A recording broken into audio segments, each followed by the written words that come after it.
Alors, ce qu'il faut retenir de cette journée, c'est d'abord que c'est une journée qui est célébrée au niveau mondial. Une journée justement pour magnifier le travail des journalistes qui travaillent dans des conditions extrêmement difficiles sur le terrain, mais aussi tout simplement mettre en évidence les risques qui sont liés à l'exercice de ce métier et la nécessité de s'engager pour que les journalistes puissent continuer de nous informer encore pour une citoyenneté active. Alors la presse sénégalaise, si elle est libre, je pense que dans l'absolu on peut dire qu'elle est, dans la mesure où nous n'avons pas des journalistes qui sont emprisonnés pour des délits d'opinion. Il y a une pluralité aussi d'opinions politiques au niveau du paysage politique sénégalais. Donc en ce sens-là, oui, on peut dire qu'au Sénégal, la presse, elle est relativement libre. Il faut préciser, c'est que le thème, ce n'est pas nous qui l'avons choisi. Comme vous le savez, chaque année au niveau mondial, il y a une thématique qui est retenue. Et nous nous sommes inscrits sur cette thématique-là, qui est « Laisser le journalisme prospérer ». Pour une meilleure couverture, vers une meilleure couverture de l'actualité. Alors, l'égalité des sexes et bien entendu la sécurité des données à l'ère du numérique.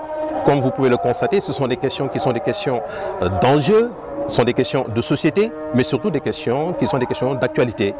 Aujourd'hui, au niveau, quand on parle de laisser le journalisme prospérer, bien entendu, il y a cette dimension du journalisme participatif citoyen qui est en train de se développer, avec la philosophie de do it yourself, qui fait qu'aujourd'hui, tout un chacun peut se lever du jour au lendemain, se dire qu'il est journaliste.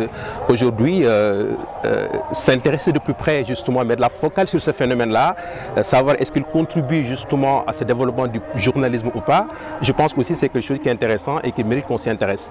L'autre aspect aussi de la thématique, qui est une thématique mondiale, c'est que oui, évidemment, on ne peut pas parler de journalisme sans aussi parler de la protection qui est inhérente à l'exercice de notre métier. Ils sont devenus de plus en plus importants avec l'avènement du web social, du web 2.0, des médias sociaux, où tout un chacun aujourd'hui est aussi se dit journaliste. Donc je pense que c'est important qu'on puisse s'interroger sur toutes ces questions-là et savoir ce qu'il en est réellement. Je profite de l'occasion pour vous annoncer l'ouverture prochaine d'une licence en journalisme qui sera hébergée donc, au sein de l'UFR CRAC de Saint-Louis. Parce que c'est important, parce que nous pensons que le monopole de la formation dans les métiers du journalisme ne doit pas être seulement l'apanage de la ville de Dakar.